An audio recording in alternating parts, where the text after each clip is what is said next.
Yes, indeed. Yes, indeed. Welcome to the Big Play Podcast with Dr. Marlon Williams, where life is a sport and everybody is an athlete. I'm your host, Dr. Marlon Williams, and I am very thankful and grateful today to have one of Georgia Tech's and the world, track and field world, basically one of the best runners ever to grace the track. Derrick Adkins. All right. Glad to be here. Thank you for inviting me on. Indeed. Well, it is definitely an honor to have you, Derrick, have you on. I will say that I'm looking forward to this conversation, and I'm really excited of all the things that people are going to learn about you, as well as your experience and your journey. And I know that a lot of people are going to get a lot out of it. So thank you for taking your time to join us today. Sure. No problem. All right. So if you don't mind, for those of us who have been living under a rock and don't know who you are, if you could just tell us a little bit about yourself and your journey from track, even starting in high school. Okay. All right. Well, so starting from high school, I grew up on Long Island. Right outside of New York City. We're about 30 miles outside of New York City. Okay. And I developed a love for track when I was young, like elementary school is when I started running track. My dad and several other parents in the neighborhood had started a neighborhood track team called the Lakeview Speedsters. Lakeview is the name of the town, the small village on Long Island where I'm from. And they did it mainly as a way to keep us off the streets. They weren't really trying to create track stars. Like they had no projections of any of us becoming superstars, or much less going to the Olympics and so forth. But they wanted to keep us occupied after school and on weekends. And I loved it, So I continued to run track all the way through middle school, all the way through high school. And now, mind you, through all of these years, I was good, but I wasn't great. You know what I mean? I wasn't like the superstar. From elementary school until the 11th grade. The 11th grade is when I became quote unquote great, to where I began winning, not just winning but winning by large margins. Became in 11th grade the number one 11th grade 400 hurdler in the nation. 7th, I was number one in New York State. I became ranked 7th in the nation amongst all high school hurdlers while in the 11th grade. It was only 12th graders who could run faster than me. And from there is when the college letters started coming in. Okay. So now I'm not sure if you're familiar with James Purvis, but he graduated, he finished at Georgia. He was 4 years ahead of us. Okay. Did you come in 1988? I came in 1988. I came in 89. 89, okay. Young buck. Right. Okay, I came in 88, and James Purvis was finishing up. But see, James Purvis is also from Long Island. Okay. 4 years ahead of me. So when I was in middle school, I was looking up to James Purvis running high school track in high school here on Long Island. So he went to Georgia Tech, and I followed his career all throughout Georgia Tech. He ends up becoming the number one hurdler in the nation at Georgia Tech. Okay. He wins the indoor and outdoor NCAA championships, which is huge as a tech athlete. And I think that played a lot in my my decision to come to Georgia Tech. It was kind of like, I was almost kind of like following him to Georgia Tech. But it wasn't just him. There were other things about the program that I liked. I was recruited to other colleges, and I enjoyed the chemistry I felt with the team at Georgia Tech when I did my college visit. I enjoyed my conversations with Coach Grover Hinsdale and Coach Buddy Folks, who was the head coach at the time. But I probably became closer to Coach Grover Hinsdale over the years. And it felt like such an organic fit. It was just a comfort level that I felt when visiting Tech, as opposed to visiting the other schools that I visited. Okay. So that led me, and also in high school, I loved math and science. They didn't call it STEM back then.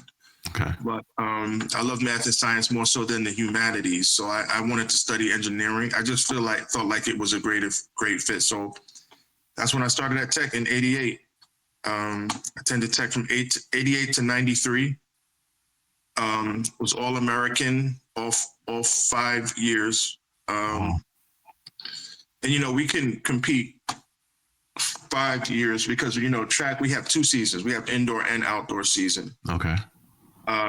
So we have the potential to become All-American like 8 times as opposed to 4 times. Right. You know what I mean? So yeah, I did really well. I did pretty well academically as well. I mean, life was really good during those days, all throughout Georgia Tech. I mean, I was talking to someone yesterday. They said, the amount of sacrifice you had to put in was probably tremendous. And I said to them that I didn't really see it that way. I didn't really see it as if it was a sacrifice, especially not in high school. Because after school, I wanted to be at track practice. That's what I wanted. I was enjoying it. Right. So other kids, they would leave the school and start to walk home, and they would sometimes get into mischievous things and have, quote unquote fun. But I didn't consider those things to be fun. Right. I considered being at track practice to be more enjoyable. Right. So I didn't see it as sacrifice. At Georgia Tech, I enjoyed the academic curriculum as well as being on the track team. So I didn't see that as sacrifice either. So there was something in me that just enjoyed where I was during those years. Wow. Did I have a social life? Yes, because the track team was my social life. We would eat dinner after practice every evening. And we'd also meet for lunch at Tech and eat lunch together. We didn't have to meet for lunch, but we decided to eat at the same time, at the same place every day for lunch. So that was my social life. And we went out, on the weekends, Dion's Club 21 was it called? Ooh, legendary.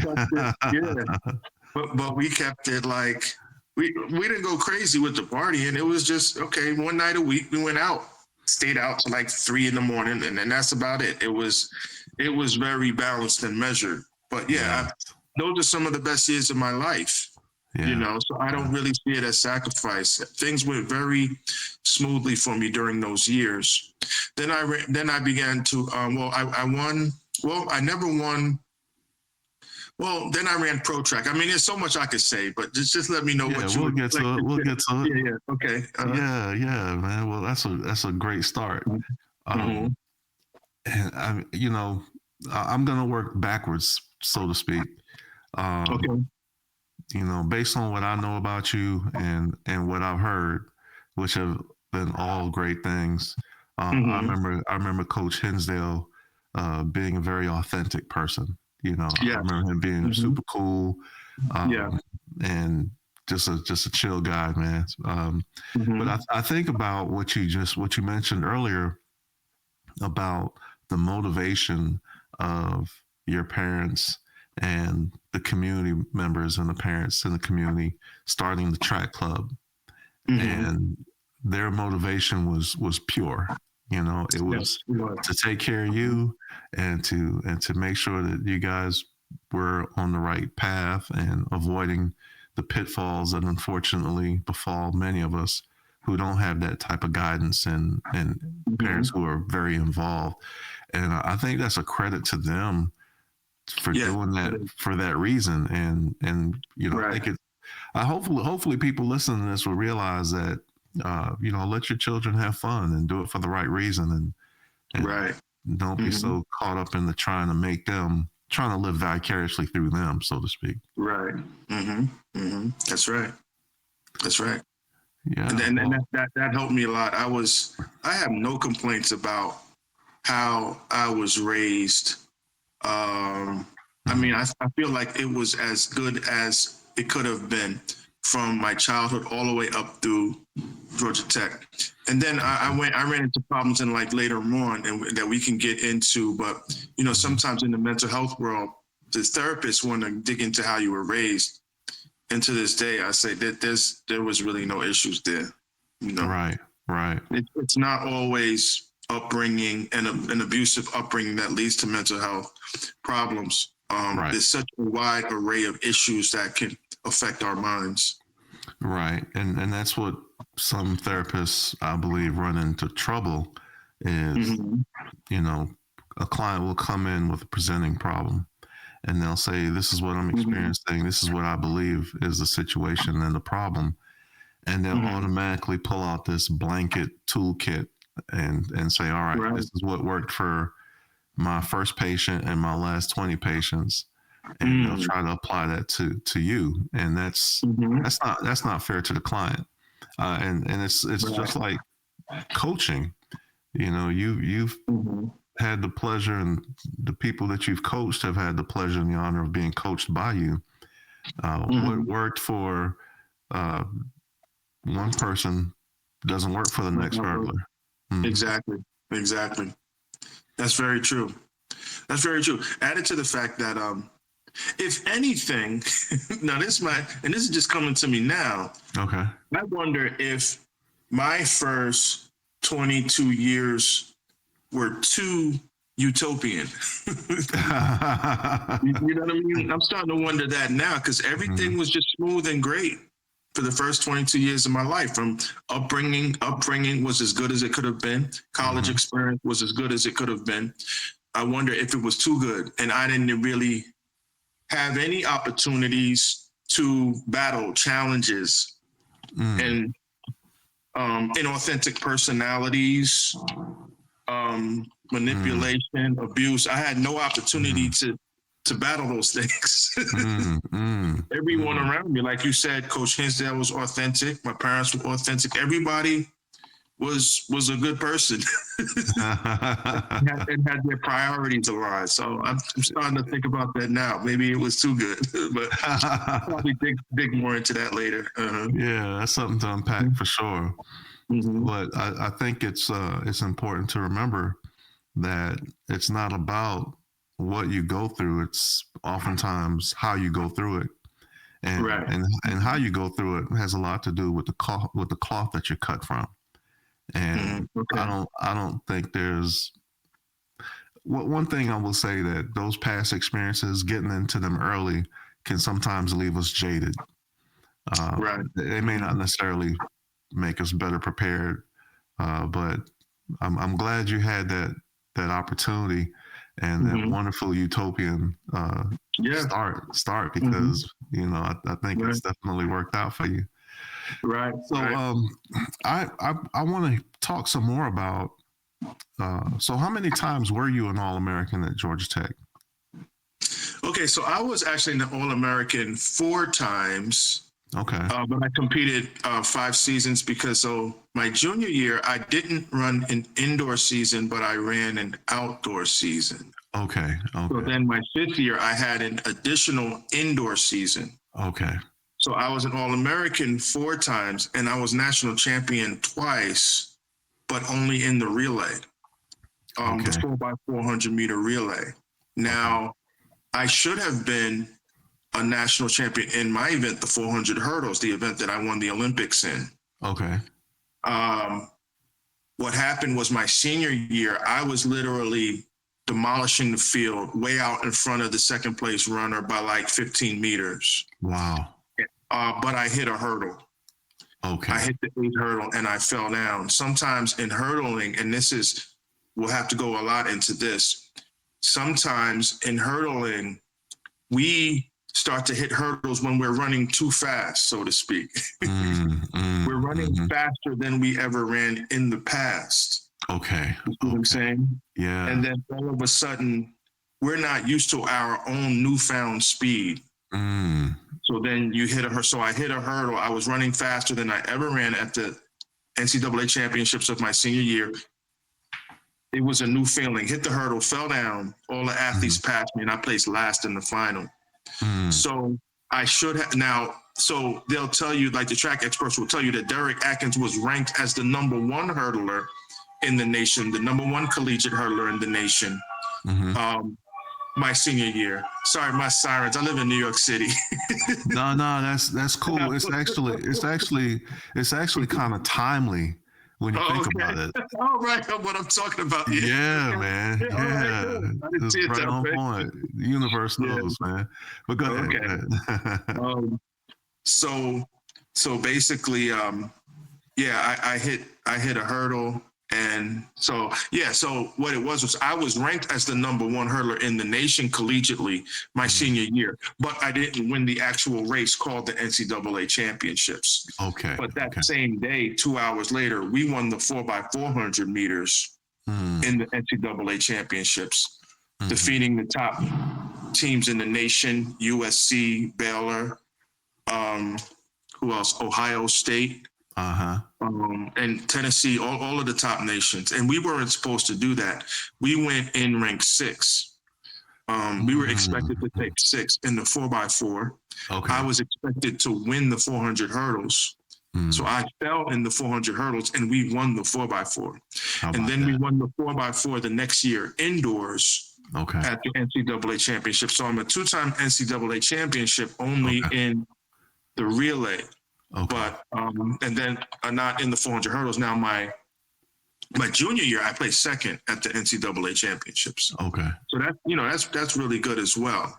Indeed. But I never won a national championship. Yeah. Okay, let's do a quick shout out to your relay partners on that national championship team. Right.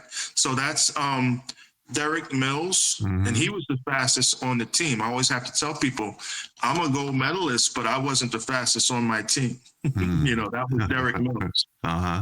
So he was the anchor leg. I was third leg. Okay. Then other than that, we had Octavius Terry was a freshman that year. And he, what do you call it? Like he overperformed. Like he beat all expectations with how he ran that first leg. And so did Julian Amedee, he also came in '89, and Julian came in as a walk-on. Left Georgia Tech on scholarship because he just kept getting faster and faster and faster every year. That's great. So Julian was a junior that year. He also beat all expectations and ran a lot faster than expected. Both Julian and Octavius. And then they passed the baton to me. And then Derrick really, he also beat all expectations, like beating some of the, Quincy Watts from USC was the gold medalist in the 400 meters that year in the Olympics, right? Okay. So Quincy Watts gets the baton for USC right behind Derrick. And everybody's thinking, Derrick, Quincy's gonna pass Derrick because Derrick was a no-name. Okay. he was a 5'8" no-name, and most of the 400 meter runners are like myself, about 6'2", 6'3", including Quincy Watts, including Deion Minor of Baylor. Okay. So people, Derrick gets the baton right in front of Quincy, and people are thinking, Quincy gonna pass this no-name guy we never heard of. Derrick held him off. I bet Quincy was thinking that too. Yeah, exactly. Derrick held him off, and we won. How did you? You talked about your, the community track club. How did you decide to get into hurdling? Because that's like one of the toughest events. Right. I think it was 2 reasons. I think one is because my dad suggested it. He was a hurdler in the 1960s. Okay. At Morgan State. Okay. And he was pretty good, and he had suggested it. So that's one thing. Okay. And then the second thing is I was always like a daredevil type. I was a daredevil type that was always trying to do the daring thing. Yes, I always sir. wanted to climb the highest tree, to climb to the highest point on the tree. Like we would go walk through the woods near my neighborhood. And at in the winter in New York, the ponds would freeze over. Right. I always had to walk out on the ice to the furthest point on the ice. and that's stupid. I shouldn't have done that, but I had to like be the most daring person. Yeah. And so when the coach says who wants to do hurdles, people are like, oh, I'm scared of doing hurdles. I'm not doing hurdles. I was like, I'll do hurdles. Yes. Yes. It was kind of like that. I had never had an ounce of fear going over the hurdles. My father suggested it. He said that, because another thing is, like I said, I was good, but not great. My sister was great in track and field from all through elementary, middle school, and high school. And I would go to some of the top competitions in the region. I placed third, I placed fourth, not bad. I'd make the final always, but never like winning first.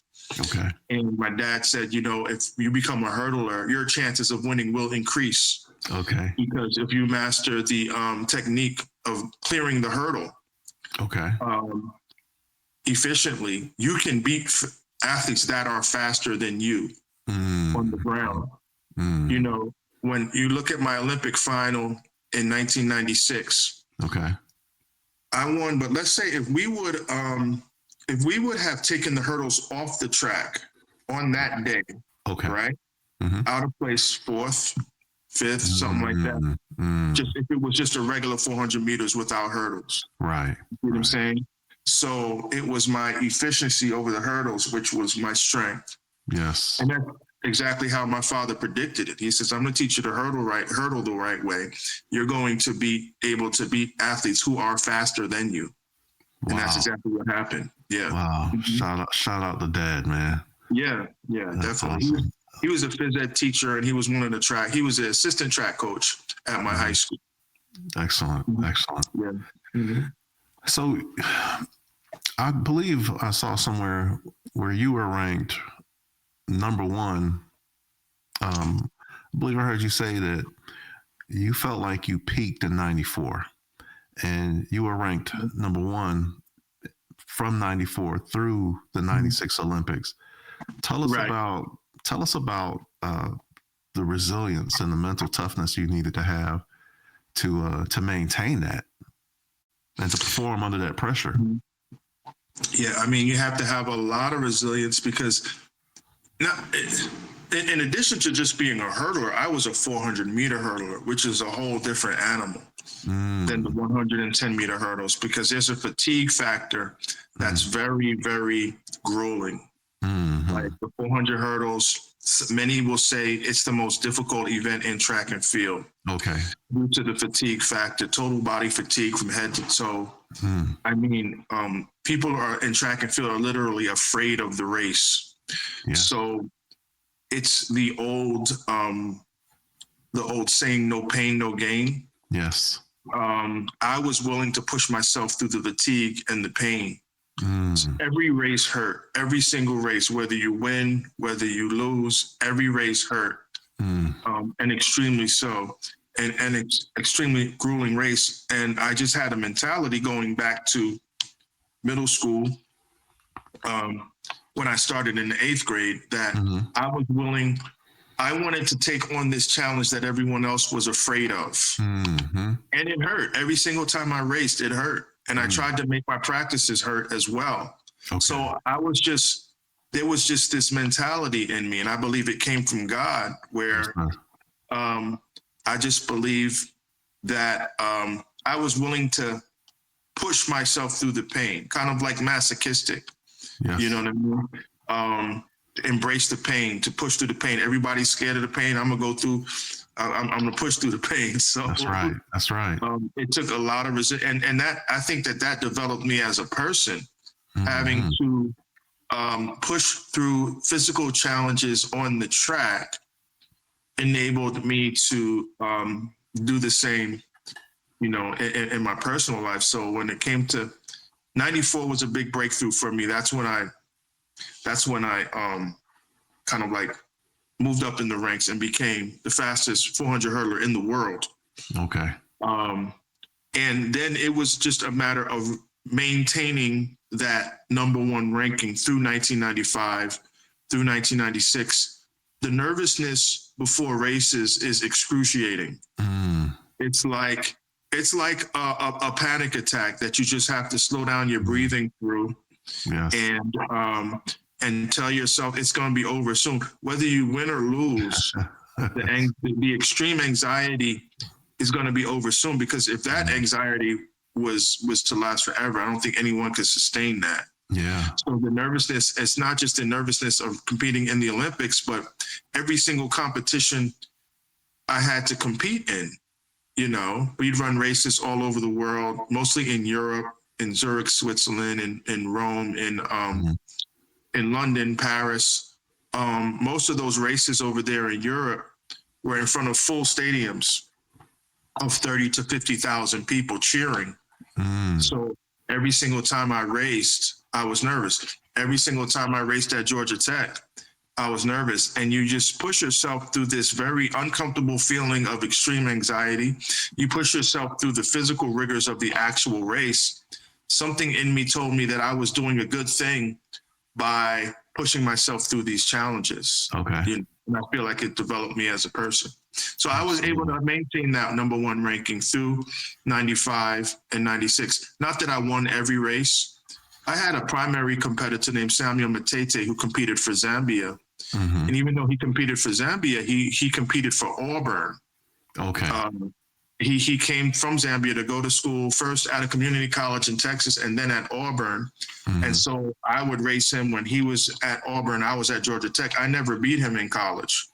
Remember, I said I took second at the NCAA championships. Right. It was second to him. Okay. So, but then he graduated.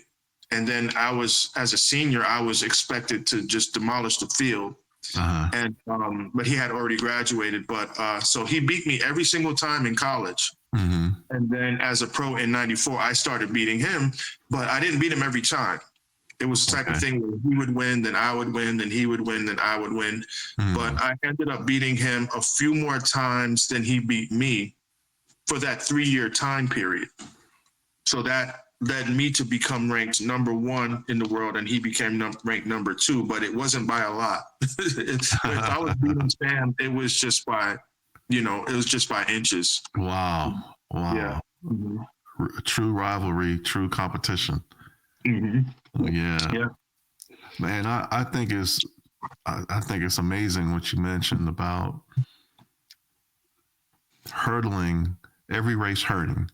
But every single race, in the 400 one, right? But then to have to deal with that added layer of the anxiety, feeling like that is next level. Next level. I'm a firm believer in embracing struggle. Yes. I don't believe in struggling without reason or cause. I believe that there's always some purpose to it. And if you're going to go after a dream or a goal, then you have to be willing to embrace the pain that comes with that. And one of my favorite, I love the no pain, no gain saying, but I also love the saying that pain is just weakness leaving the body. Okay. I like that. Yeah. I like that. Yeah. So you've had the pleasure of competing and winning all over the world. Where would you say was your favorite, top 2 or 3 places to compete off of American soil? My number one favorite place would be South Africa. Okay. I competed in Cape Town, in Johannesburg, in Pretoria. And it was crazy. So when we went to South Africa, and I think this made the trip great. Well, South Africa in general is a great place. Everybody should visit. But when we went to South Africa, I went with about 5 or 6 athletes. Marion Jones was one. Michael Johnson was one. Antonio Pettigrew, Michelle Johnson. And so Nelson Mandela, this was 1999, and Nelson Mandela heard that American Olympians were in town. Okay. And he was the president of South Africa. Mm-hmm. He heard that American Olympians were in town in Cape Town and invited us to the presidential mansion to meet him. Wow. So so my agent, he sees me in the lobby one day, says, "You want to go meet Mandela?" I said, "Of course." And it was spontaneous. That wasn't planned before the trip. But I think South Africa is an amazing place. And I'm going to go to West Africa too. That's where our ancestry is from. But it's funny, like South Africa it's a lot like America. You know, the apartheid is over. Some of the people there are still very poor. So some are not. Some are doing well in the middle class. Some are wealthy. But it's an amazing place. It's very scenic. Yeah. I really enjoyed it there. Especially Cape Town. Especially Cape Town if you ever go. But then other than South Africa, I enjoyed Switzerland for some reason. Nation of Switzerland is just beautiful. It's kind of like this utopian place. And for some reason, my 3 fastest times are all in Switzerland. Oh, wow. Okay. Zurich, Lucerne, a small city called Lucerne. Okay. And then a big city called Lausanne. My 3 fastest times. So my fastest time is 47.54 seconds. Okay. Now, I ran that twice. I ran that in the Olympics, 47.54 in the Olympics in Atlanta. But I also ran the same exact time in Lausanne, Switzerland. Wow. And then also my second 2 fastest times are, my next 2 fastest times are from Lucerne, Switzerland and Lausanne, Switzerland. Okay. Whenever I would go to Switzerland, you would feel kind of like the peace in the air, the serenity. The people are respectful and nice, but not overly nice. Because sometimes when people are overly nice, it's weird. What are you up to? I feel like there's a lot of peace. Like people are just at peace. The way their society is structured, set up. Okay. They really they respected us. They love to have the American athletes come in. I would check into a hotel in Zurich, and I'm walking from the cab to the sidewalk to the inside the lobby to the front desk, and I pull out my passport and say, "Hi, my name is Derrick Adkins." The lady says, "Yes, we know. Here's your key." So she saw me walking toward the front desk and knew who I was already. Oh, wow. You see what I'm saying? So they really revere track and field over there, not just Switzerland, but in the European nations, so that we as track stars during my years were known more so in those countries than we were known in America. But yeah, it's just such a pleasant atmosphere there. But I enjoyed many other places, be it Paris, raced in Germany, Italy. Italy's wonderful. We'd always go to Monaco. There's this big race. This still takes place in Monaco every year. We'd go to Monaco to train also. Whenever we had 2 or 3 weeks off, we'd stay over in Europe for 2 weeks and train. Okay. Before our next meet, we'd go to Monaco and train and relax. But yeah, we traveled all throughout Europe. I'd go to Tokyo every year. I enjoyed a lot of the travel that I had back then. Fantastic. And this is all beginning in you say Lakeview? Yeah, Lakeview, New York. Yeah. How about that, man? Who knew the daredevil jumping over hurdles would end up in Switzerland? Right, exactly. Yeah, that's so dope. That's so dope. Yeah. Well, what would you say? I mean, you've had so many amazing moments, victories. What would you say are the most valued meanings and memories beyond the winning, beyond the medals? I think that I think that moment with Mandela was great. Okay. Then I like some of the stories that people have told me. Okay. So, like, for instance, my cousin was in, I had cousins who were in the military when I won the Olympics. Okay. They tell me that they're watching the Olympics on satellite from the Middle East somewhere, and they were able to see me win. One cousin, my cousin Jamie, he got into a fight because he was with another soldier because he was bragging to his friends, the soldiers, that his cousin was about to win the Olympics in Atlanta. And one soldier said, "Will you shut up about that? Your cousin ain't gonna win no damn Olympics," and all this. They start going back and forth, and they almost came to blows. They had to pull them apart, right? Then my cousin tells me the story afterwards, of course. He said, "Because I had to defend your honor. I had to defend your honor." Had to. And then so all of the soldiers got together after the fight, the almost fight was broken up. They came together to watch. And then I won, and then they hugged, my cousin. And then the dude who was about to fight, was like, man, he was right, I like to hear stories like that from my family members.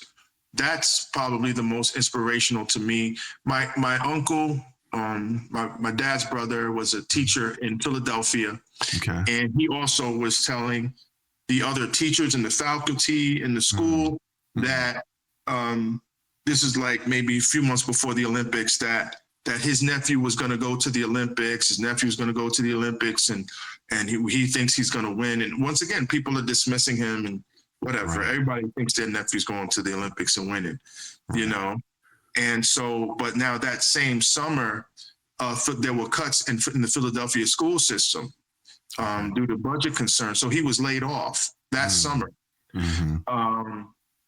Right. So he just took it in stride, like, oh, well, I just try to get another job. And then, so August 1st, I won the gold. Right. And the principal and others from the school, and we have the same last name. His name is Derrick Adkins. The principal and others from the school remembered how he was talking about how, his nephew was going to win the Olympics. Why did the school then re-invite him back to give him his job back? Hey, nothing like that gold, baby. Right, to give him his job back based on that. So my uncle said, "Derrick, you helped me get my job back." And then they invited me to the school to speak to the kids. Okay. So, of course, I said, if it can help my uncle out, then I'll go speak to the kids. So yeah, I love to hear stories like that. That's probably the most inspirational. I have young cousins like let's say 10 years younger than me, who grew up in like Baltimore, but grew up in poverty. So I'm winning the Olympics when I'm 26. My cousins are like 16, 15, like that. And to this day, so now they're in their 40s. They tell me to this day, it helped them stay away from the riffraff in the streets. It helped them become more focused to where they could have gone in one direction, but they knew that their cousin Derrick was kind of like a straight-laced individual who ended up going all the way to the Olympics. So it helped them become more focused on their future and carrying themselves well and so forth. Yeah. So when they tell me that they attribute their success to me, and I wasn't even really trying to mentor, I wasn't really trying to cause that much of a social impact. Like, I wasn't even trying to help my uncle get his job back. I wasn't trying to help my cousins. I would have if I'd known they were in trouble or at risk. Right. But I'm just traveling the world running races, just minding my business, and it's affecting people. So when I hear stories like that, I like to hear that. That's a blessing. That is a blessing. Yeah. Oh my goodness. It's just another example of you doing your part, and the Creator will take care of the rest. Right. Exactly. Just doing my part. That's it. That's fantastic. Indeed. Yeah. Indeed. Well, you have had a tremendous impact on more than just your cousins in the military and and your cousins in Philly. I think I would be remiss not to say that your cousins seeing you manifest greatness and knowing that they are related to you, Right.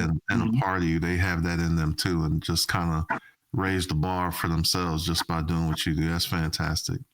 Right. Right. Mm-hmm. What?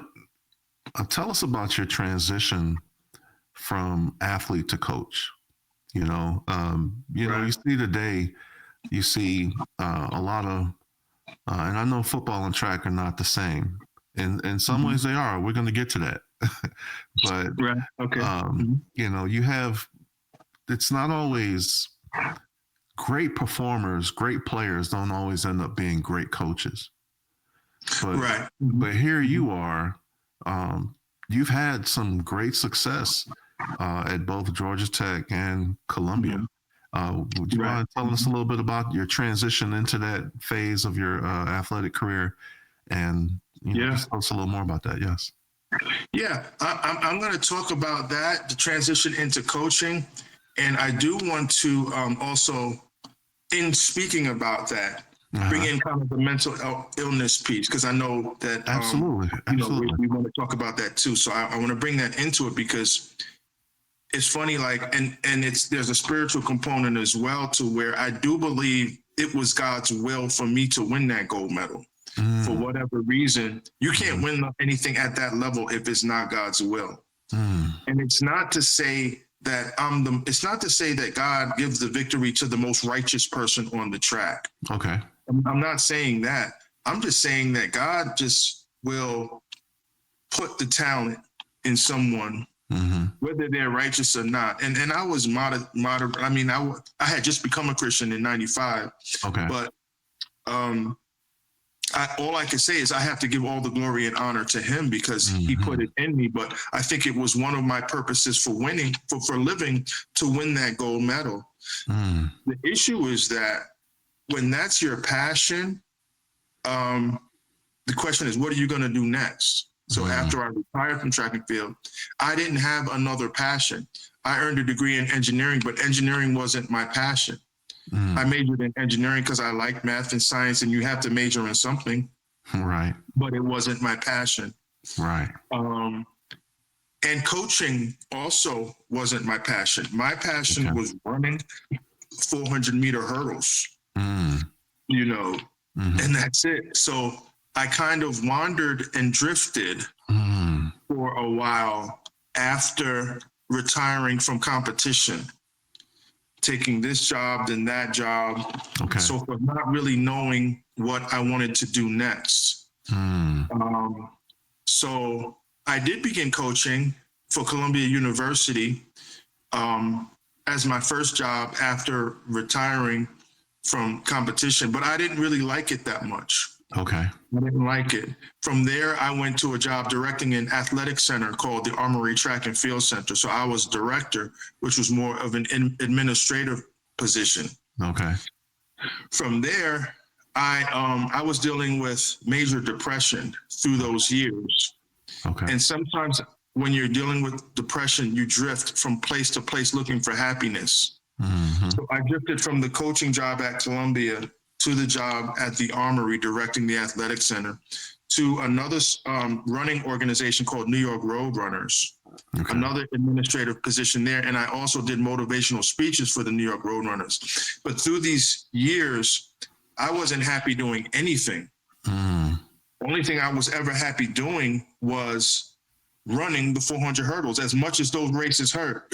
Right. But you get used to that. Right, you get used to it. So I was happy doing that. So for years, the things that I was drifting from Columbia to the Armory to New York Road Runners to motivational speaking, I really wasn't happy doing any, because I was dealing with depression for other reasons that we have to also talk about, because I couldn't get to the source of my depression. It wasn't just that I was no longer in the limelight. That's part of it. But I had other deep issues that I found a solution for a few years ago. But I was just drifting. And then I just decided to become a lot more spiritual, to seek God and say, God, I don't know what I want to do, You tell me. I want to do your will, not mine. That's right. I'm going to surrender to your will. So if you could find a way to speak to me through the Holy Spirit, guide me, direct me, in which direction I should go. I'll go corporate and go financial to the financial advising area. If you want me to do that, I'll go back into coaching if you want me to do that. And I feel like it was just a thirst for spirituality and to be led by God that led me back into coaching. I just started to feel the Spirit lead me in this direction. And so then I ended up coaching again just 3 years ago. So I coach an open and masters track club. Open track and field is it's post-collegiate track and field, where you have you have kids who run track 4 years in high school, 4 years in college. But why should they stop when they're 22 years old? You see what I'm saying? Right. Might as well keep on running, whether you're professional or not. So open athletes tend to be like from age 22 to age 35. Masters are 35 and up. So I have a crew of 40 athletes. A bunch are open athletes, a few masters. Amongst my open athletes, there are Olympic hopefuls who have the potential to make it to the next Olympics. I have an athlete in Tokyo right now for the World Championships. So and I really love the place where I am right now, because it's funny. So when you win something like the Olympics, or even if you go to the NFL or what have you, people always direct you toward kids, help the kids, help the kids, help the kids. So I'm just like, okay, let me help the kids. So at the Armory, directing an after school program. But once again, I never felt like this is what I want to do. But for me now, what I love is being 55 years old and mentoring the 20-somethings. Athletes who are in their 20s and early 30s. We don't talk enough about how they're still very young and need guidance on and off the playing field, on and off the track. They need guidance. People always think help the kids, but God has me now in a place where I'm helping the 25-year-olds, the 27-year-olds navigate the issues of their life, both on and off the track. And now that I'm doing this, now I feel like, okay, this is what I'm supposed to be doing. This is what I'm supposed to do. So I enjoy it. Yeah. Well, so were you 26 when you won? I was 26. Yeah. When you won the gold, and how old were you when you retired? I was 32. So and it's funny. Go ahead. No, go ahead. I'm listening. So at 27 is when my speed began to decline. Because now I was battling depression. And I'm just going to say I was battling depression, and then we'll get into the reasons for it. The reasons, my discovery didn't come until years later. But I began battling depression while I was at my peak. Through even during the Olympic year, when I won the World Championships in 95, the Olympics in 96, there was on and off depression through that whole time. I would be depressed for 3 days and I'd be okay for 3 days. Then I might be depressed for 2 weeks and then I'd be fine for two, like on and off. What did that look like? Just impending feelings of sadness would just come over me for absolutely no reason whatsoever. It's like my money was fine. My career was going great. Physically, I was fine. From the neck down, I was fast. I was strong. Winning all the major races. But would just wake up in the morning and feel like just very strong feelings of sadness. Like I didn't want to live anymore. And I couldn't. And I reached out spiritually. I became a Christian, and I felt like inwardly like this is the right thing for me to do, to become a Christian, to become a churchgoer and so forth. And I still follow my pastor, Dr. Bronner, Bishop Bronner in Atlanta. Even though I'm here in New York, I go to my church here in New York and I watch his sermons in Atlanta. from back then. It's 30 years of following him, but still the depression didn't go away. Yeah. It helped a little bit, but not enough to make the depression go away. Right. So I stuck with my faith, but so the depression, it lasted all the way through those years. And it was the year after the Olympics that I decided to submit to psychiatric attention. So that now it's 97, I'm 27 years old. And the medicines they started to put me on were sedating medicines. And then that affected my speed. Yes. So all through age 27, 28, 29, 30, 31, I struggled in track and field. Right. I could no longer run the times that I used to be able to run. You know, I couldn't make it to the Olympics in 2000. Okay. Whereas my training partner, Angelo Taylor, did make it, and he won the whole gold medal because he came, he's 8 years younger, came to Georgia Tech under Coach Hinsdale, trained with me, trained with Derrick Mills and the other stars at Georgia Tech. And he ended up winning the gold in 2000. I couldn't even make it to the Olympics in 2000. And then I just kept trying to try new methods, new medicines, and of course nothing that was banned, but trying to get to a solution for my depression, a solution to gain my speed back, nutritional supplements and products and different training methods and so forth. Right. And nothing worked. So I had some hard years from age 27 to age 32 trying to regain my speed, and it never came back. Then I retired at age 32. Okay. My apologies for going back to this, Derrick, but I want to, if there's an opportunity for viewers to, self-diagnose at all, they may be experiencing some of the things that you experienced when you were having your depressive moments. Did you withdraw from people, or were you still out and about? What were some of the things that you remember other than the overwhelming sadness that you mentioned? I mean, that's enough. Yeah. It's funny. It's so hard to how can I say it? It's so hard to explain the feeling of depression, but I definitely withdrew from people. Okay. We would train for about 3 hours a day when I would meet Coach Hinsdale, Derrick Mills, Angelo, the others for training. And during those 3 hours, I was fine. However, they did notice something was wrong with me. They noticed that I was always staring off in space during like a group conversation, and I wasn't present. Then I began to withdraw from. So I showed up to practice because I had to, and plus that was the only thing I enjoyed was going to practice and going to track meets. Right. So, and then I would be sociable enough, but then outside of that, I definitely withdrew from people. I had trouble enjoying the slightest things that everyone else was enjoying, so I kind of stayed in my house a lot, and I definitely isolated a lot. And then there are the things that I enjoyed before, right? It was just like no enjoyment in anything, and my relationships were always tumultuous because what I would do is so I would be with a female as a girlfriend, so forth.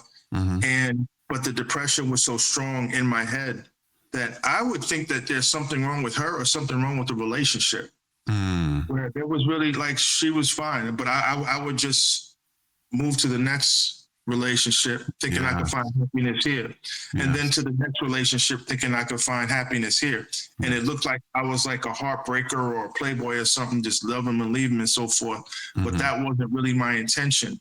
Right. I was just moving on, feeling. And then later in life, it came to me that it was never those females. Sometimes when you're depressed, you start to feel like people around you are giving you negative vibes. Because you feel the negativity inside of you, and you feel like they're giving you negative energy, negative vibes when they're really not. Just something wrong with you. It's like you get into self-sabotage, And you almost have this confirmation bias, things that you're thinking and feeling. You just look for things to say, oh, yeah, this is exactly what it is. It's actually real and it's not. And, Derrick, you mentioned earlier about, transitioning out of sports. And, I think what people don't realize is even though as successful as you were, and I mean wildly successful, I mean off the charts. I mean, how many people, there are people who win their state championship and they still talk about it, as they should, right? Yeah. But to go to college and to do what you did, and then to go to the Olympics and then win and compete and win throughout the world. A lot of people think that those accomplishments and those achievements ease the pain of transitioning out of sports. And they totally misunderstand or miss the fact that, how old were you when you first started running? Did you say 9? Yeah, I think I was 7 or 8. 7 or 8 years old. And this is something that we do since, if like some football players start as early as 5. But to be an elite athlete, to compete at that level, you have to commit yourself. And you mentioned it didn't feel like sacrifice, but it actually was, comparatively speaking to others. Right. And so this thing is such a part of your identity and who you are, and it's gone. Even if you're around it, even if you're coaching, it's still not running. It's not the thing, right? Being in it. And I don't think people understand that there's a time of grief that we go through when we transition out of sports. Definitely. It's a time of grief, and it's almost kind of like a withdrawal. Yes. I'm also familiar with chemical withdrawal from probably alcohol that we could talk about, but it's like a withdrawal because you become lauded and praised and complimented by everyone around you, and the red carpet is rolled out for you everywhere you go. You're flying first class, staying in presidential suites, and then you go from that to becoming a quote unquote normal person. And it's almost kind of like your time at the top has spoiled you a bit too much. Okay. And then there's also no longer the physical energy expenditure. Like I kept running. I began running like 3-mile runs. I could not run, because there's something about the physical energy that needed to be expended every day, just kind of like as a mental anesthetic. Yes. So I kept running for that reason. But yeah, you go from being praised and complimented and living the good life, so to speak, not having to get up and work 9 to 5 every day. Right. So all of a sudden now you have to get up and work 9 to 5 every day. Right. And you also go from being one who is served to being a servant. Yes. So if you take a job, you're there at 9 to 5. Now people are giving you orders. Right. People are bossing you around, even if they're doing it respectfully. They're telling what you need to do. They're giving you orders. Whereas before that was not the case. Yeah. And if you say, well, I'm going to start my own business, still you have to be very humble. You have to humble yourself to all of your clients. Yeah. Let's say if you start a business as a financial advisor, you're a servant. Yes. When your clients give you a call, you need to hurry up and call them back. You see what I'm saying? Right. You need to serve their needs, whatever type of business you have. So it's difficult to go from that place of being served to being a servant. Yeah. So that transition could be very mentally debilitating. Even as a coach at Columbia, I was like a servant, and now I accept it as I see myself as my life's purpose right now where God has me, is that I serve the needs of my athletes. Yes. 25, 26-year-olds, I'm here to serve them. I fully accept it, whereas before it was hard for me to get used to that. I'm here to serve them by helping them to achieve their goals in track and field. Right. But it was hard for me to accept that at first. You know what I mean? I'm doing recruiting calls. You have to kind of like humble yourself to this 18-year-old kid who's acting kind of cocky on the phone. You know what I mean? Right. Like, Right. And it's kind of like a role reversal. You used to be like the man, and now you have to humble yourself to someone who hasn't achieved half of what you've achieved. You know what I mean? It's that all of that could be very, very tough. Sonia Richards Ross, have you heard of her? She's a top track star. Okay. From around like the 2008 games. Okay. Probably a lot more famous than me. She has an NFL husband named Aaron Ross, and I don't think she doesn't really work like a regular full-time job, but she began. So she did really well in track and field, you know. But then I think for some type of reality show, the point of the show was to put her in a full-time job, like from 9 to 5, in an office job from 9 to 5 to see how she would do or something like that. Okay. And she reported, I think on social media, this was a bunch of years ago, like 2010. She said, wow, that full-time work is just hard.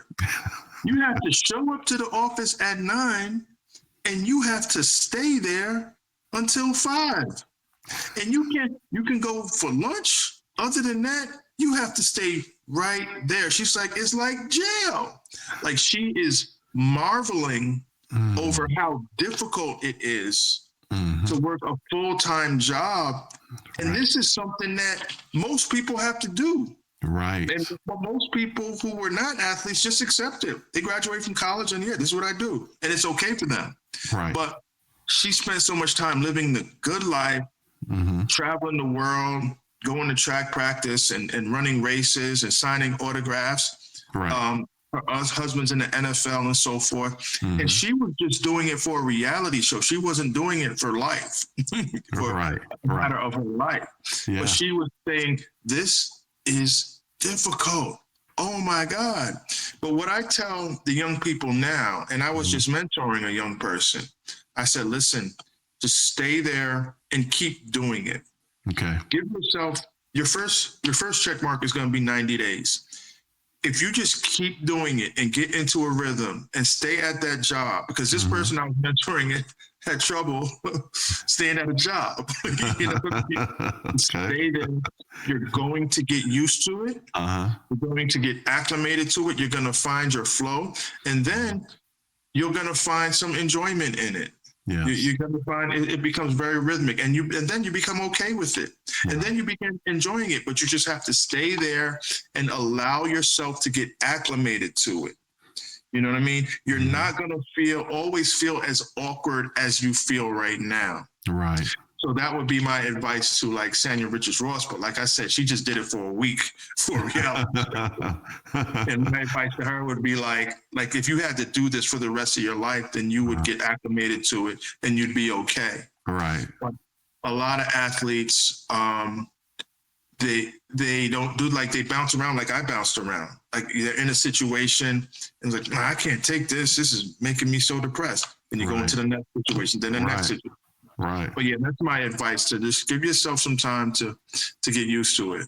You know. Indeed. You know, we take for granted that students that are not athletes, that's kind of what they're doing the entire time they're in school, is getting ready. Right. Used to be at a job. Yes, exactly. And we're like, okay, I really don't like the language that a lot of people use with us when it comes to education. You know, they say you need something to fall back on, but that's actually what we lead with eventually. Right. Yeah. But you mentioned, how long were you, you retired at 32. When did you start coaching? How old were you? So I started coaching when I was like 33. Okay. for Columbia, just for 2 years. Okay. So how was that? How was that? How was that year? That 12-month period? It was tough. Yeah. It was tough. Yeah, it was tough. Wow, it was real tough. The recruiting aspect of it, which I don't think I did very well, because recruiting, you're like a salesman. You're like you're doing some cold calls, and you're trying to present. You have to have the art of persuasion, and like a salesman, to persuade athletes to come into your program. Right. And I have not felt 1 ounce of talent in that at all. My talent was in, I did well in school, engineering, and also 400 hurdling. But trying to convince someone to join my program, I had no talent in that area, and it frustrated me. I didn't like it. Right. And then as far as coaching was concerned, it was difficult for me to multitask to where, as an athlete, I only had to focus on my 400 hurdles, and that's it. At a big old meet for the U.S. national track team, the World Championships, a whole lot going on. You have hammer throwers and pole vaulters and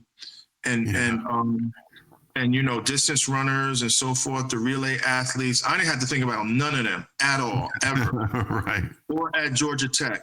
Right. All the athletes at Georgia Tech, all the different events, the long jumpers, the triple jumpers, I didn't ever have to think about any of them.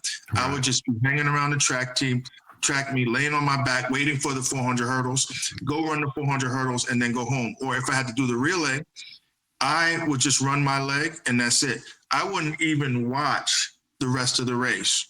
I would pass the baton to Derrick, and then I'd lay on my back. And I wouldn't even watch him run, because I did my part. I was there to do my part. Whether Derrick wins or loses or keeps the lead or gets, so I was just focused on me. It was kind of like a selfishness, but I mean, it was okay for what I was doing, like just being a track athlete. Right. So then as a coach, now I have to think about what my long jumpers are doing. I have to watch the long jumper and the triple jumpers over here and my high jumpers over there. Then my hurdler's getting ready to race. And then my 400 runners about to, I had to think about all of these athletes' progress and all of their endeavors all at once. And that, I found that kind of stressful. I do that now. But once again, I had to just tell myself, okay, this is what I believe God wants me to do. Yeah. So now I'm going to embrace it more than I did 20 years ago when I was coaching at Columbia. Okay. Good stuff. And so with regard to, mentoring younger athletes, what part of your experience of retiring from sports, dealing with the depression, and I'd like to get into that as well in terms of what you discovered, which was the root cause of that. But what experiences would you say you draw from the most when mentoring the athletes you speak of in the 20s? Because Lord knows they need that mentoring. We don't necessarily grow up young, people who are not athletes have a lot of opportunity and time to experience different things. 77% of what you learn in college is outside of the classroom.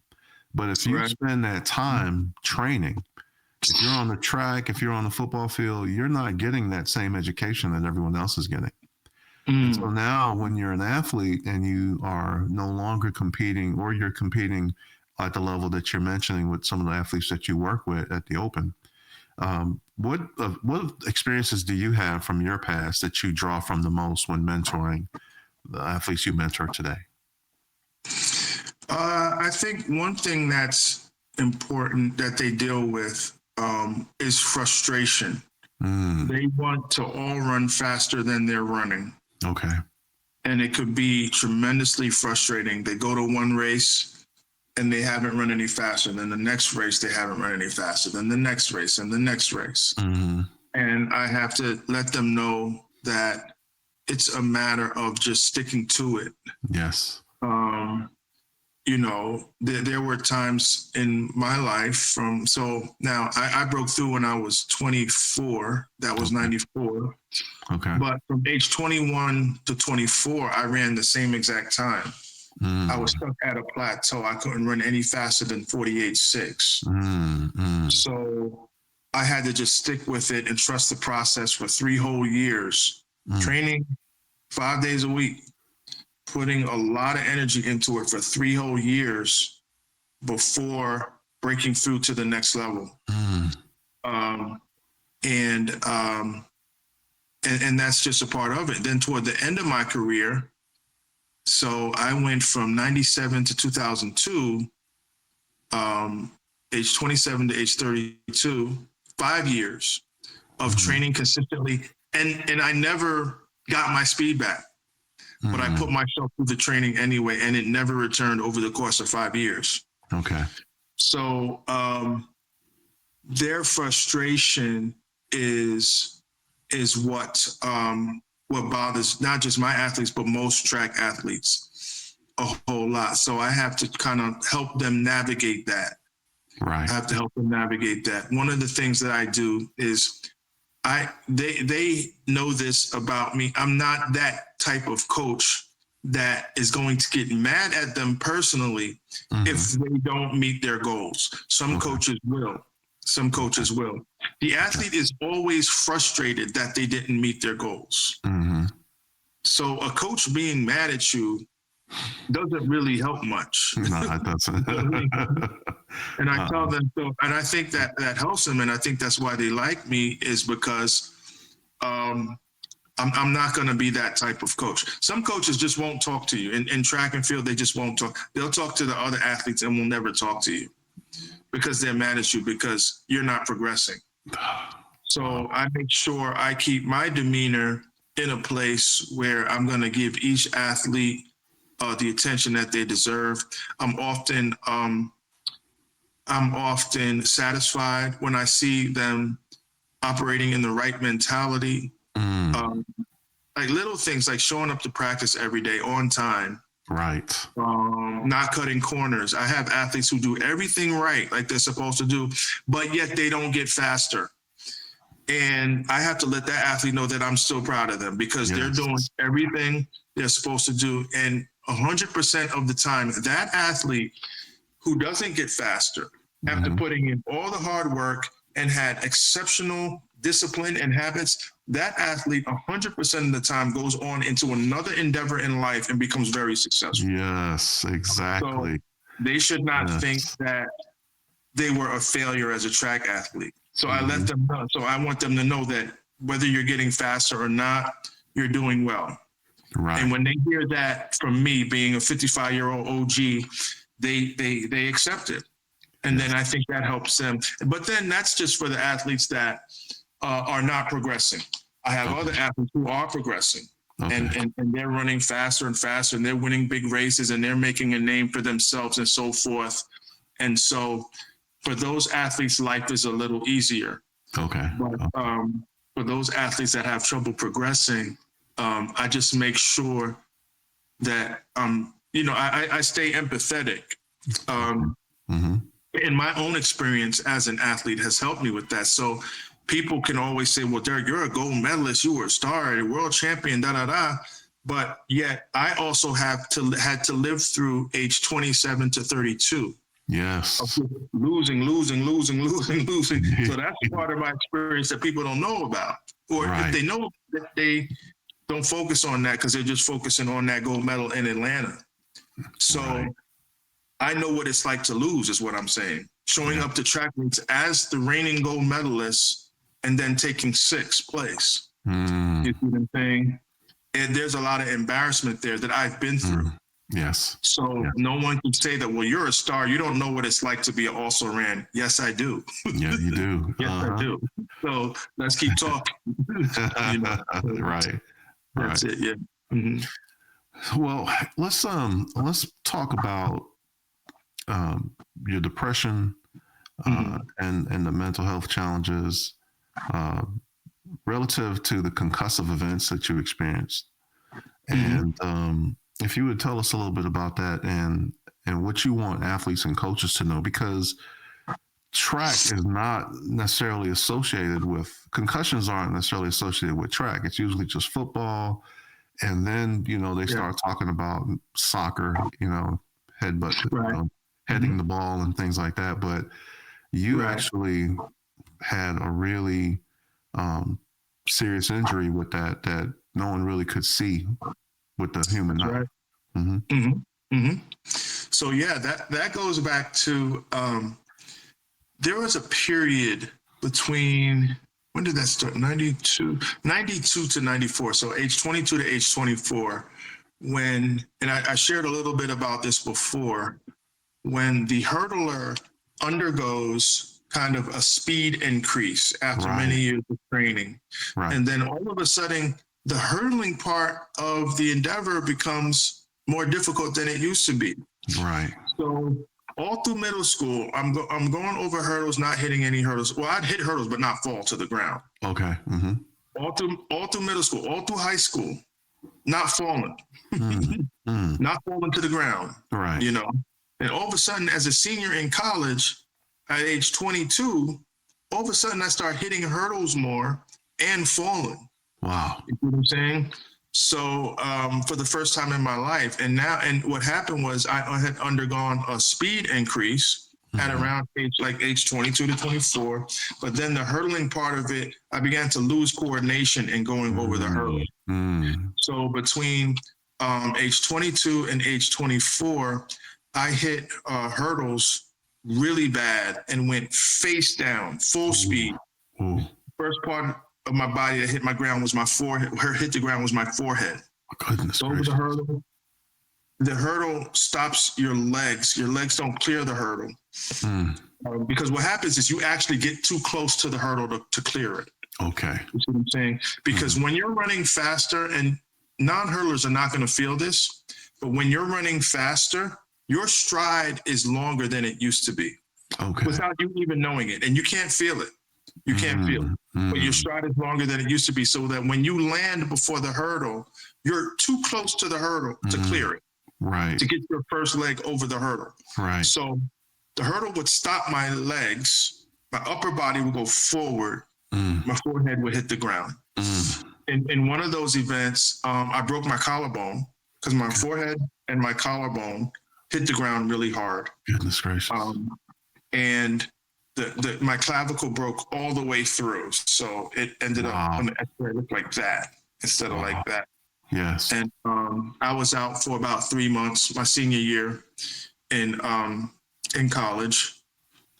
And that was January of my senior year. So I was good to go by like April. Okay. But and then I told you how I didn't win the NCAA championships. That was in June of my senior year. Okay. But my head hit the ground hard. But I was able to get up.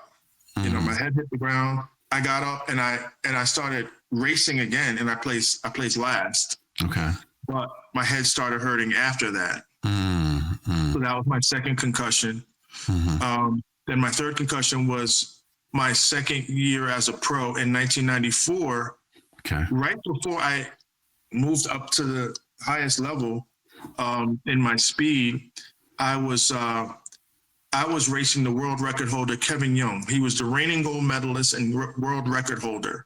Okay. And I had never been beaten. I raced Kevin all the time, and he'd always beat me all the time. Right. So at the 8th hurdle, I was still in front of Kevin Young. I used to beat Kevin for like 3 or 4 hurdles. Then he would pull away from me and then demolish me and everyone else.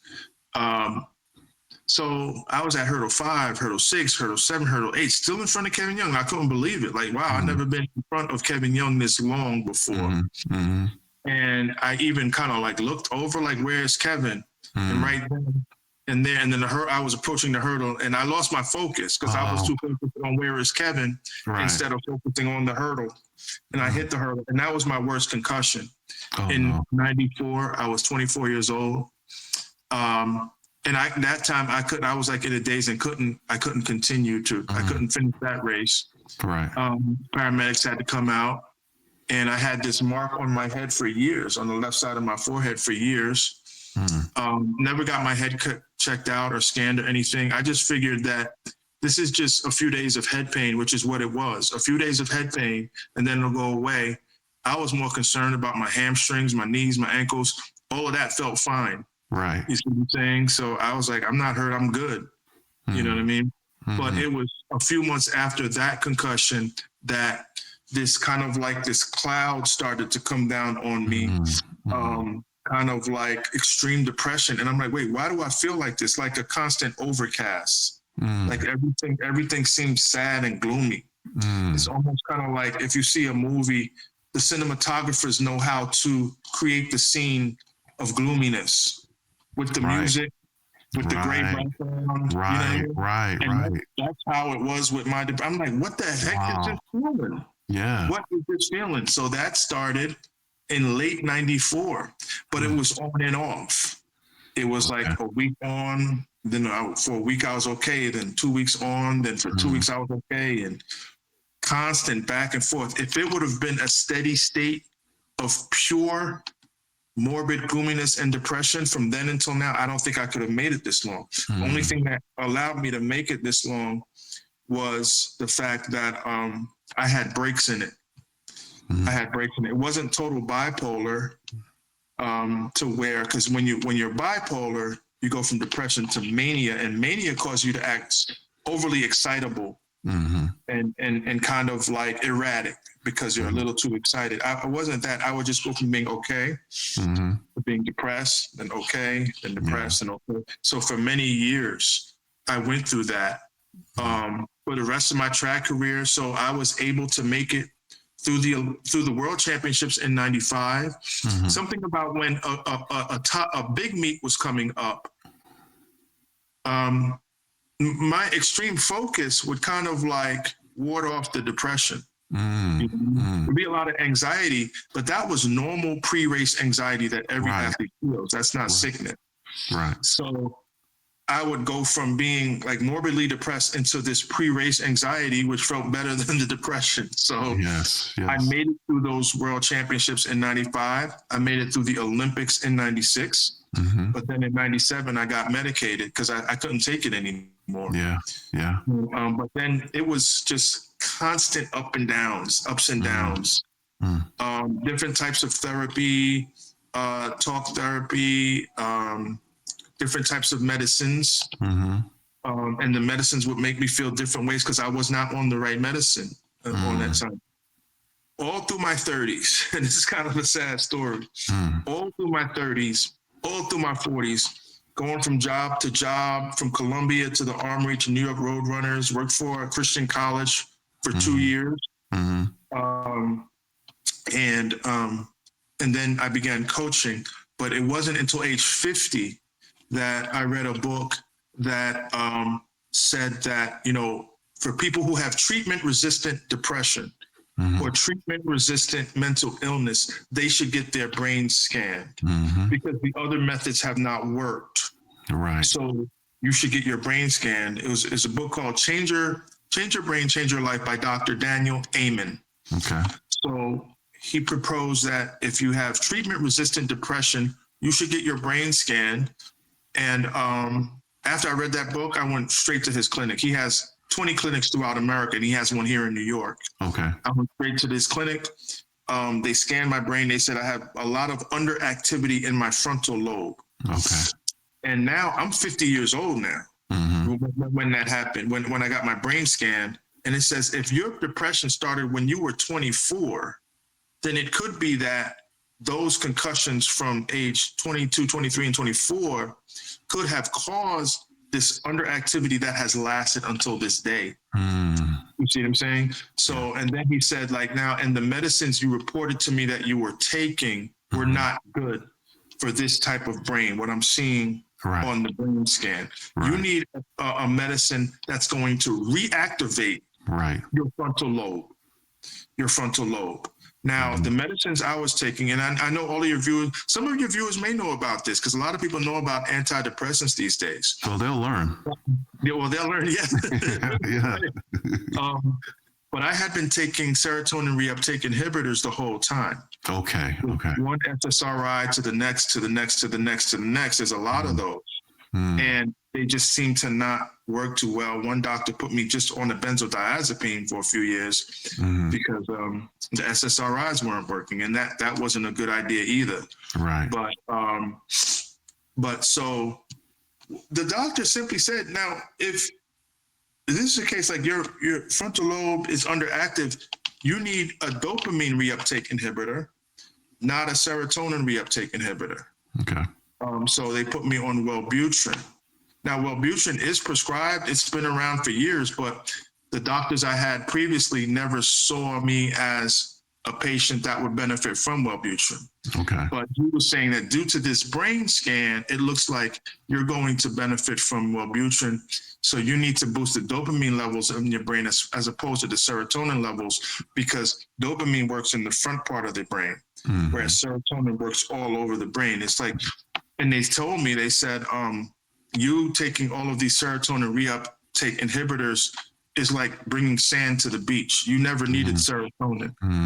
You know what I mean? And so the treatment they put me on, just a standard dosage of Wellbutrin, which is also known as bupropion generically. I just began to level out. And I began to feel like I felt for the first 24 years of my life, which is even keeled. Right. Keeled, because throughout those years, through my 30s and 40s, especially in my 40s, I started dealing with some bipolar episodes based on the medicines. Right. So the medicines themselves would shoot me up to like extreme levels of mania. But it's not that I was bipolar, because without medicine, I was never bipolar. I never went into mania. Right. But the wrong medicines that they had me on would shoot me up to mania. The problem with that is you feel great when you're experiencing a manic episode, but you're acting silly. You laughing when it's not funny. You could be in a staff meeting at the job and you cracking jokes and people looking at you like, it's like being high on drugs. Looking at you like, why are you acting like this? So now you're messing up your career. Right. Now you're messing up your career. You see what I'm saying? Right. Based on that. So when they put me on this, this new diagnosis, this new treatment, that pretty much led me to just be even keeled without the ups and downs, without going down into depression or being shot up by medicines into mania, just even keeled. And for the first year or so, I thought to myself, this is how I felt for the first 24 years of my life. Wow. I told you how my upbringing was very well balanced, kind of utopia. Yes. Not only that, but I was a very well balanced individual. Everybody would say, Derrick, he's just respectful. He's calm. He's not one of these cocky athletes. Like I was just even keeled all the time. Always had compliments on my demeanor. And I started thinking for myself, this is how I felt for the first 24 years of my life. And I've been good ever since. So for the last 5 years, I've been good. The key is people need to find out the source of their depression. So mine was brain injury, and brain injury is not common in track. I don't know any other track athletes who have a brain injury problem. But maybe there are, and maybe they should watch this, and maybe they there may be. I'm thinking, it may not be as prevalent, but other hurdlers who have falls. Yeah. And I'm even thinking maybe jumpers, depending on how they land. Right. Long jumpers, triple jumpers, especially the ones that land on their side. There's a lot of trauma that might take place, but it's something that's noteworthy. That I think it's commendable to you, man, that you're bringing awareness to this, because people don't think about this. Yes, I didn't know. Yeah, I didn't think about it for years. I didn't know that my issue could have been caused by brain injury. Yeah, it's necessary. Go ahead. No, go ahead. It's necessary. You were saying to get to the bottom of your depression, and depression comes from it comes for different reasons. Yes. It could be something that happened to you. I love the Ray movie, the Ray Charles movie, where it showed that his addiction, like they kind of indicated, they didn't go too deep into it, but he was still his brother, the death of his brother was still affecting him as an adult. And so a lot of people, now here's a situation where there's no trauma to the head.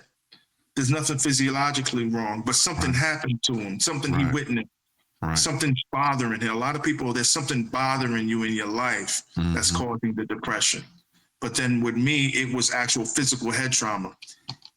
The key is to get to the bottom of what's causing the mental illness. And that might take some time. I encourage prayer, but once you get to the bottom of what's causing it, then you're on a road to recovery. Yes. And Derrick, I think it's very important to mention that you helped treat yourself by continuing to seek answers. Some of us make the mistake of just trusting what the doctors say, and we don't get second opinions. We don't take into account the cultural aspect of medicine. There are some things that go on in medicine and healthcare that don't necessarily, lean in the direction of helping certain groups. And so, like you mentioned, as a coach, you weren't just able to worry about being the hurdler. Now you had to worry about the hammer throw, the javelin, the jumpers. Well, these physicians, they have a ton of clients and patients that they have to see. And so you have to kind of take it upon yourself as a parent or as an athlete to do some research, to look into what it is you're enduring and going through, and try to advocate for yourself when you go into that doctor's office. So it's not just on the doctor. Your health is your responsibility also. Right. Exactly. Definitely. That's very important. You have to do your own research and try to find out. Yeah. Look up solutions for yourself, and you can share those ideas with your doctor if you want. Exactly. You have to take, because the mind is so complicated. It is so complex that the doctors, as smart as they are, I don't care if they have degrees from MIT or Harvard, they're still kind of in the dark.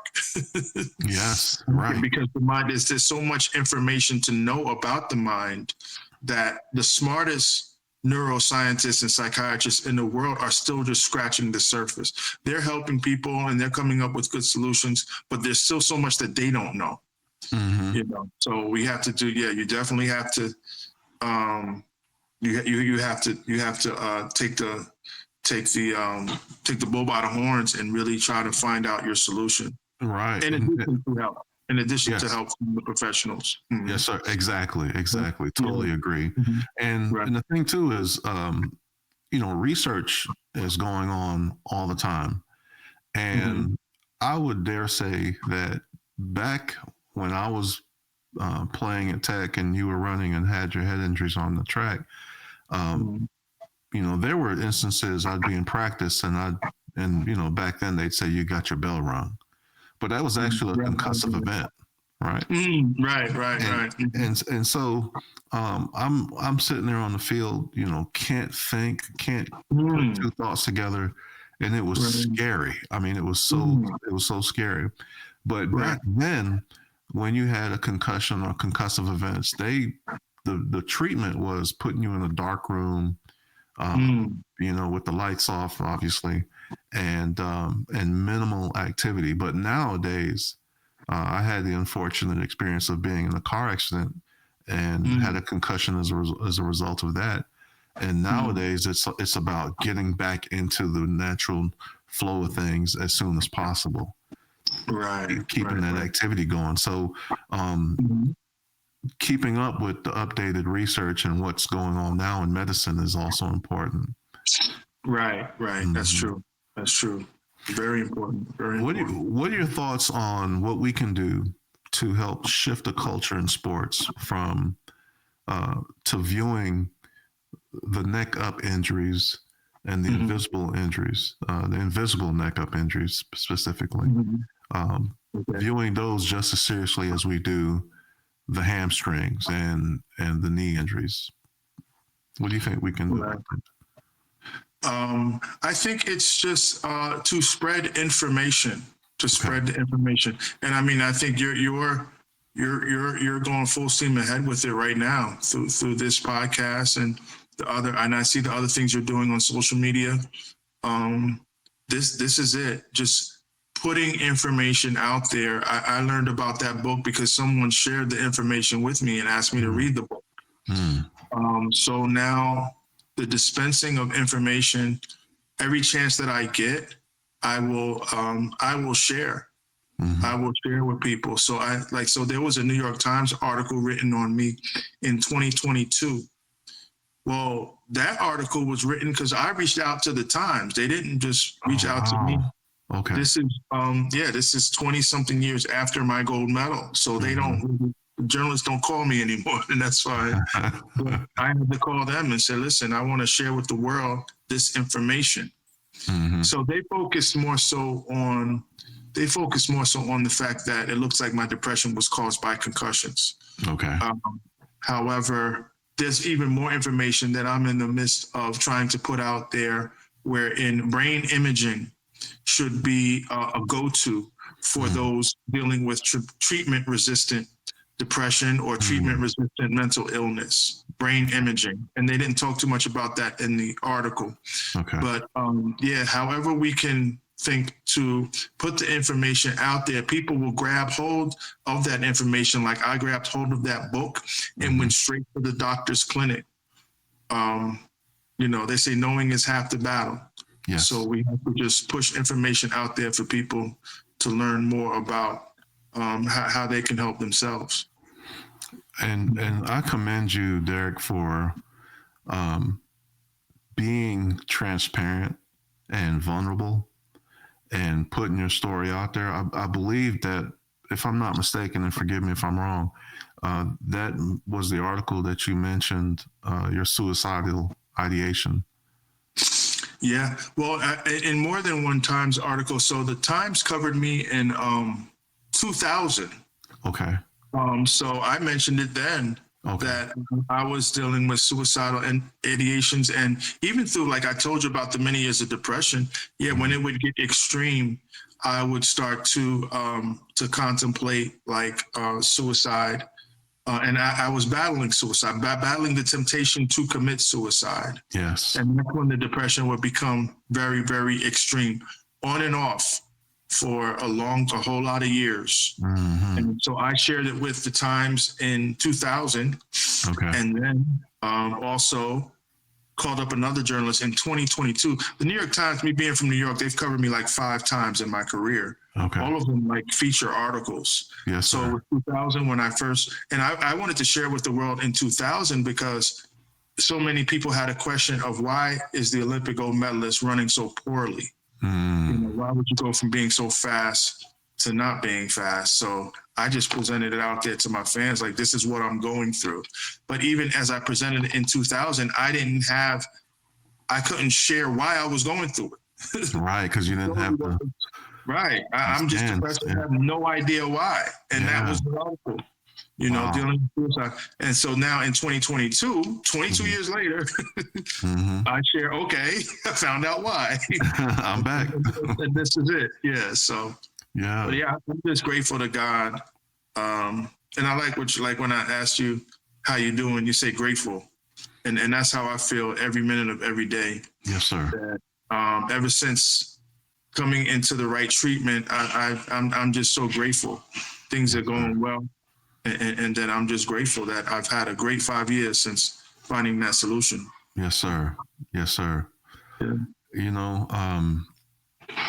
There is, I truly believe, Derrick, that part of our journeys include going through some things that a lot of people wouldn't be able to. And, those 2 decades, your 30s and your 40s, going through what you've gone through. I just want to thank you, man, for persevering. And, yes, well, thank you. And staying here, man, and sticking around with us, Yes. because so many others, unfortunately, are going to experience this one way or another. And they need to hear stories like yours of enduring the pain, embracing the struggle, and still managing to manifest greatness despite the lows that come after being on top of the world. And it's like they say, the higher you go up, the longer the fall, and sometimes the harder the fall. But I want to say, man, that you have definitely bounced back, brother, in Thank you. Tremendous way. Yes, sir. Yes, praise God. Praise God. Indeed, indeed. Mm-hmm. So, how would you like your story, your triumphs and your struggles, to inspire the next generation? I would like them to be inspired by both the good and the bad. My story is one of victory and defeat. Yes. So there's a lot to learn from both aspects. I was very well coached. I had a good mental approach toward training. I wasn't afraid of pain.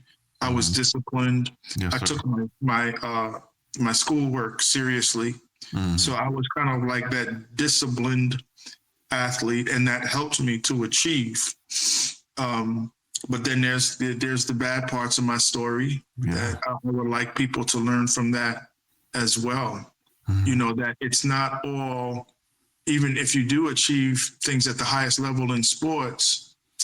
For me, it was head injury, but for the next person, it could be something else that is going to bring their spirit down some, that's going to cause some depression, some other circumstance in their life that will take them down a few notches, even though you're an athlete celebrated all over the world. So that's going to come as well. And you're going to have to deal with that properly. Yeah. So I guess that's what I would like people to know. Okay. Indeed. Well, man, is there anything else you can think of that you would like to share? I would love to have you back on another time, but in terms of this afternoon or today, is there anything else you can think of that you would want to share? No, not really. The only thing I will say, and at first I was going to, maybe this is too much information, but for this type of talk, I don't think it's too much information. Okay. There's not really much for me to say about this, but I'm just noticing now that I didn't really mention how I began self-medicating. Oh, let's talk about alcohol. Yeah, with alcohol, I never did any other type of drug, no illicit drugs.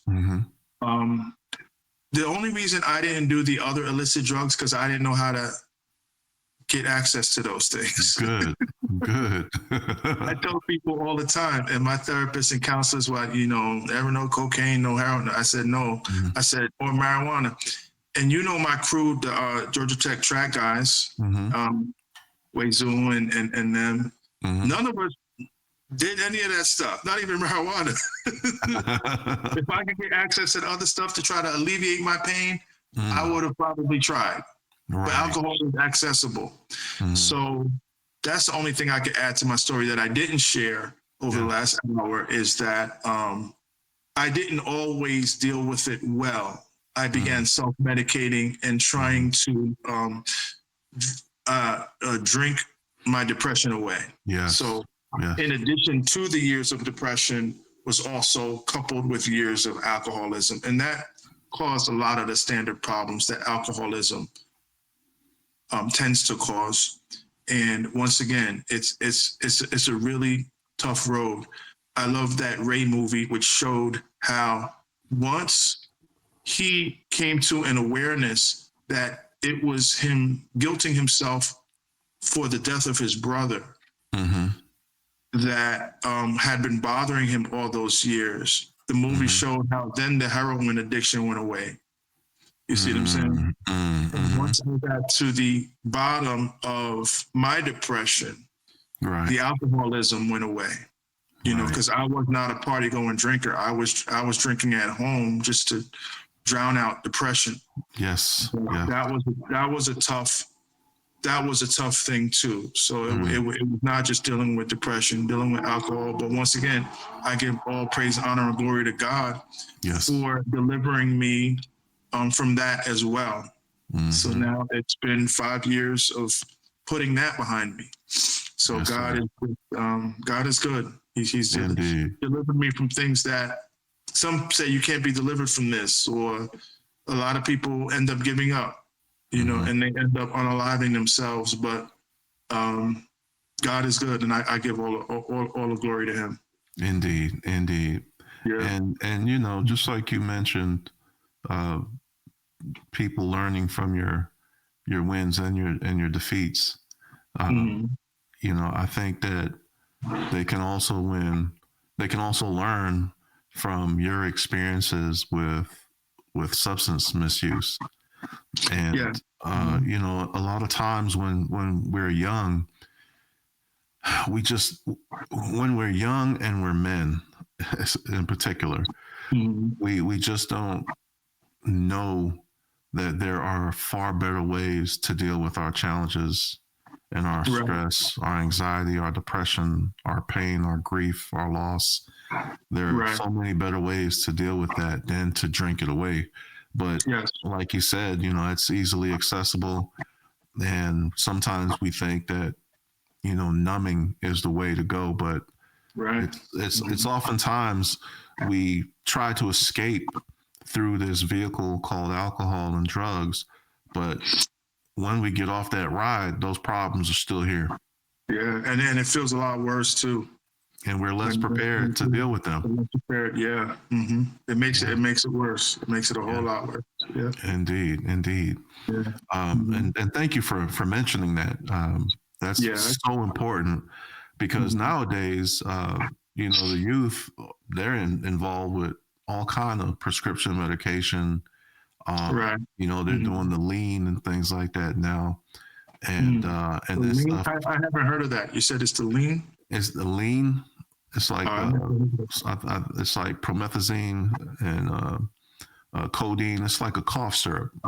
Oh, okay. And they'll mix it up. And they and so, you know, there are a lot of, and then in the music, a lot of people are talking about using Percocets and things like that. And you know, back when we were growing up, we had conscious rap. Yeah, oh yeah. we had rappers and music that was trying to lead us in the right direction.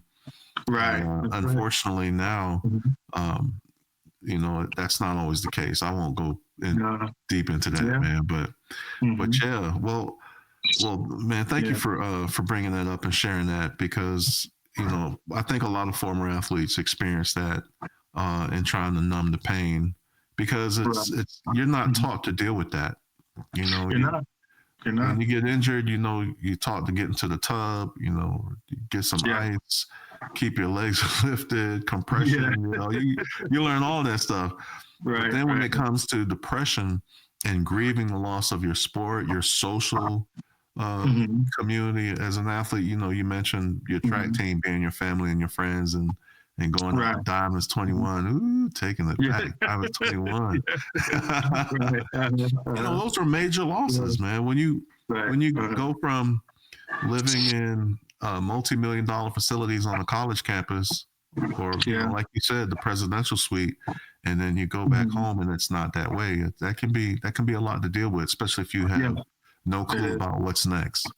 That's right. Very true. Very true. Well, I would like to, if you don't mind, man, I'd like to take a moment to share some things that some people that know you told me about you. Okay. Oh, wow. Okay. All right. I hope you don't mind. All right. And you can kind of guess who they are, or I'll tell you. Okay. Okay. And some of these are going to be redundant, because like the technician that you were on the track, you know, going over those hurdles, man, efficiently, effectively, and consistently. It appears that, you know, you've always been who we thought you were, and who I've seen you to be. So, you know, indulge me for a moment. Described as down to earth, inclusive, okay. All right. kind. The word they really kept saying was big-hearted. You know, Okay, big-hearted. that's true. You were a big-hearted individual that cares, and you were really high, and you really took it serious to keeping the sport clean. Yes, definitely. You know? He is what you see. Crazy smart. I said mechanical engineering. Yeah, he's that. But not only that, but being an elite athlete and training the way you do. You know, Right. when I remember leaving class, Derrick, and walking through the student center and seeing all them students chilling on the couch and hanging out, and I'm like, man, that must be the life, boy. Because I'm on my way to training. I'm on my way to weight training. I'm on my way to practice. I never hung out on that couch. Never hung out on that couch, it was right by the doors, right? Yeah. I was just waiting at the brothers and sisters. Like, I never really stopped over there. Bye. Right. Okay. Amazing athlete, brilliant mind. And they mentioned, there's more, sir. There's more. Okay. You would not know that he was going through all of what he was going through during that time. Yeah. That's how you carried it. You know, you talk about how you carried it. And I'm going to come back to this one because you didn't mention it, but maybe you will. Huge heart, just a giver. On the track before everybody else, and there after everybody left. All right. And they, I'm very humbled by all of that. Indeed. I really appreciate it. All right, and this one is from, I'm just gonna read it. Okay. A real positive brother. Helped me a lot when I came in. Talking about when they got to Georgia Tech. Welcomed me with open arms, pushed me every day, and I looked up to him. He was a hard worker, great mentor, and to this day, if I call or need anything, he picks up the phone right away. Wow. Okay. I give you a hint. I think I know who that is. Is he a hurdler? He is. Okay, I think that's Octavius. Nah. No. Okay, another gold medalist. Oh, Angelo. Yes. Okay. What's up, Angelo? Oh, that's what's up. All right, that's and this I ain't gonna cry on this podcast, but yeah, I really appreciate all that. Indeed, man. Indeed. That's not the goal, brother. The goal is to give you your flowers, man. And if that's what happens, man, that's what men do. You know, okay. All right, so this is the last one. Okay. And I appreciate you indulging me with this. Okay. And I think I just need to read this one because it's, it's deserving, brother. One of the most humble, complete individuals that I've ever met from every perspective, as an athlete, as a student, and just trying to be a good person. He's a great athlete, obviously, but he's an even better person. Any challenge you put in front of him, he was up for the challenge and excelled in it and exceeded it. Said one of the best things that ever happened to him when he got to Tech was you being there because you were a great role model. Oh, wow. You were a consummate example of what it meant to be an elite student athlete, an exceptional student. And they said that it was easier for them to do the right thing when their leaders and role models were doing the right thing. Wow. And that's huge. And that's real. Yes. And they say on the track, you always came to work, and you always came to work even in the off season. You were a great leader by example. Never had to say much, but you just look over at him, and he exemplified all those characteristics of being a great leader. And the last thing is wow. Wow. I'm gonna say this. I'm gonna say this part as if you remember it. Okay. Because they say this is what sticks out in their mind. Okay. Blue shorts, blue shorts. Oh, yeah. That's Jamaica. That's Jamaica. Yeah. He said that, he was excited about going to train in Jamaica, compete in Jamaica. I think it was for, says to relay to qualify. Right. Yes. And he said that he thought that you guys were going to be on the beach, or close to the beach. Yeah. And no, then we ended up being in Kingston. Right. No beach around. In Kingston, boy. And right. He said that, it was an eye-opening experience because you guys saw a lot of poverty. And when you were walking through the streets, that people were calling out to you, trying to grab your hands, trying to put things in your hands for you to buy. And it wasn't that, they didn't want to help, but it was just considered dangerous. Yes. And but they said that a guy saw your shorts and started calling out to you, blue shorts. Yeah. And said that you stopped, man. You turned around and blessed him with something, man. And oh, really? Okay. He said, that was just an example of who you are, and they're just very grateful for you being who you were, because that just made things easier for them. You kind of laid the path for them to follow, and hey, man, salute to you, brother. I just learned recently that, so now I have to go to Kingston every year because one of my athletes is on the Jamaican national team. Okay. So she has to compete there every year just to maintain her standing on the Jamaican national team. So I go there with her. Nice. And I just learned recently that that's a Jamaican thing. They call you out by your description. Yes. So they'll say white shirt, long head, tall man. So back in '91, I just heard that guy say blue shorts. Going there yearly, I said, okay, that's how they call you out here. Yeah. And it's no disrespect. That's just how they don't know your name.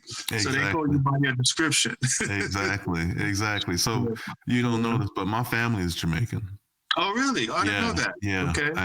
And so one thing about Jamaican culture, how bullying is a big thing, and it's definitely we don't want children to be bullied.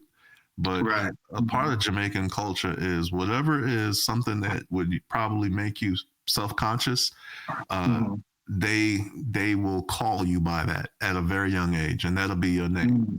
Like I'll never forget this guy named Carrot. And I couldn't understand why his name was Carrot. And then it dawned on me because he had these really profound buck teeth. So he looked like Bugs Bunny. Oh, wow. Wow. So they call him Carrot.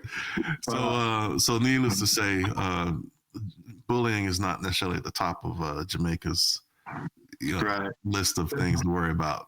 Right. Okay. Yeah. But Derrick, man, it has been an honor. You are, I don't need to say much more, but I just want to thank you for your time and thank you for what you've gone through and your willingness to share to help others who may be going through the same thing. And, salute to you, brother. Okay. I thank you. I really enjoyed this too, so I appreciate it. Yes, sir. I'm glad you did. All right. Well, thank you for being on. All right. Thanks, Marlon. Take care.